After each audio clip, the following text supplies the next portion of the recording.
तो Teresa 15 years की थी, 15 साल की, एंड वो यूएस में रहती हैं। ये डॉक्यूमेंट्री आज भी है, अगर आप देखेंगे कुछ एविल प्रैक्टिसेस हॉलीवुड इस तरह से कुछ अब करेंगे तो आपको दिखेगा। सो ये 15 साल की जो लड़की है टेरेसा, वो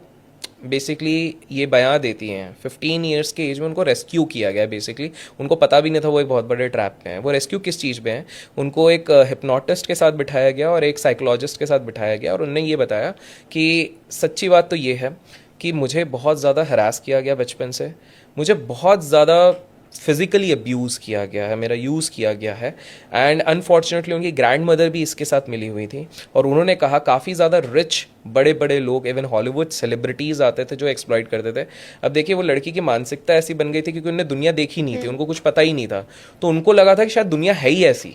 she use to curse, she didn't even know कि दुनिया ऐसी नहीं है। And then she was saying कि काफ़ी ज़्यादा प्रैक्टिसेस होते थे, कभी कैंडल लाइट ये लोग जलाते थे, उसके बाद they used to do some weird practices, and then मुझे बहुत ज़्यादा परेशान किया जाता था। तो लोग जाके डॉक्यूमेंट्री देख सकते हैं, इसका एक छोटा सा पार्ट आपको यूट्यूब पे 15-20 मिनट्स का भी मिल जाएगा कॉन्वर्जेशन। तो सर ये हॉलीवुड के सेलिब्रिटीज करते थे ये जी, प्रैक्टिसेस? तो अभी आप देखिए ना, अभी हाल फिलहाल में जब हम इसकी बात कर रहे हैं तो इसी के कुछ समय पहले, almost a few months back, एक पीडीडी का इंसिडेंट भी बाहर आया था, जिसमें कि ये बताया जा रहा था कि ये जो सेलिब्रिटी है ये कहीं ना कहीं चाइल्ड मॉलेस्टर था, बहुत सारे बच्चों को बेचारा परेशान करता था, और ये तब मानने को तैयार नहीं था। क्या हुआ था कि जब पुलिस इनके घर पे पहुंची, इनके तहखाने गई, तो वहां पर हैरानी वाली बात थी कि 3,000 उनको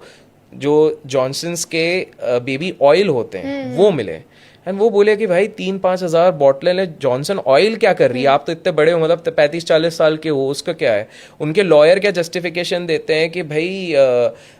उनको तेल लगाने का बड़ा शौक है, कमी ना हो जाए, इसलिए उन्होंने कंटेनर्स में इतना सारा रखा हुआ है। बट वहीं पर काफ़ी सारे फेलो उनके हॉलीवुड स्टार्स थे, स्पेसिफिकली जो उस समय पे बच्चे थे जब ये सारे ये चीज़ें करते थे और अब बड़े हो गए, उनके कन्फेशंस ये आने लग गए कि हमें इन्होंने अलग से बुलाया गया, एक अलग से पार्टी होती थी हॉलीवुड में जिसमें बड़े बड़े सेलिब्रिटीज़ आते हैं।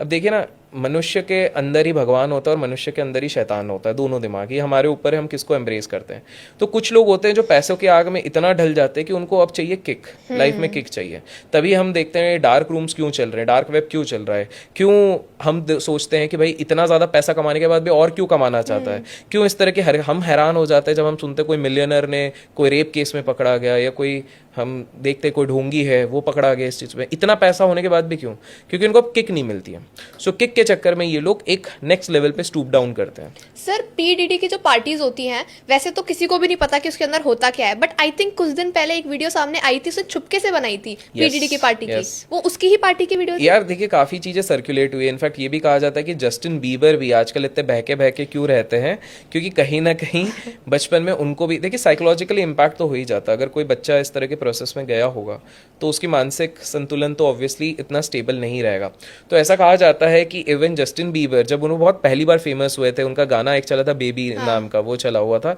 और उसके बाद उन्होंने काफ़ी ज़्यादा कोलैबोरेशंस किए थे, लाइक निकी मिनाज के साथ भी किए थे और भी बहुत सारे लोगों के साथ किए थे।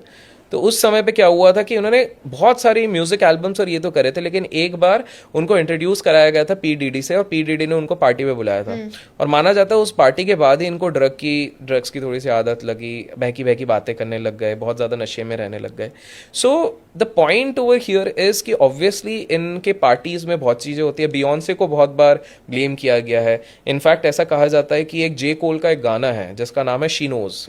और माना जाता है कि वो लिरिक्स के थ्रू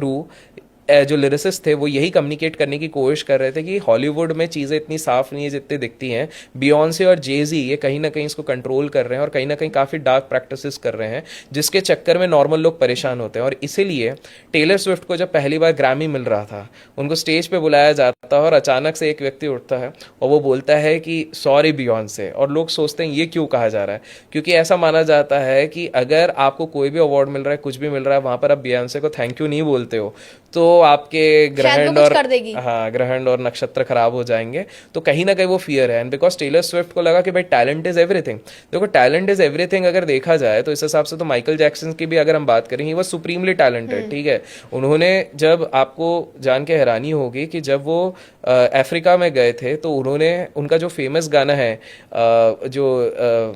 Dangerous. नहीं, they really don't care about us वाला जो गीत है, अब उसकी जहाँ पे शूटिंग हुई है, जहाँ पे ड्रम्स बज रहे हैं, आप लोग जाके एक बार चेक कीजिएगा, वो वाला कौन सा एरिया है, वो साउथ अफ्रीकन माफिया एरिया है। उधर गवर्नमेंट तक ने बोला था गलती से भी मत जाना, हम तक नहीं बचा सकते, वहाँ पे कौन जाके कौन गायब, अगर आप तो इतने बड़े सेलिब्रिटी हो। लेकिन उन्होंने जाके उनको भी कन्विंस किया। पहला पॉइंट, माइकल जैक्सन का कितना इन्फ्लुएंस था, सोचो गैंगस्टर लोग तक बोलते थे कि भाई आप आओ, हाँ, हम कुछ नहीं करेंगे, आप पूरा वो करो, क्योंकि वो रियलिटी दिखा रहे हैं।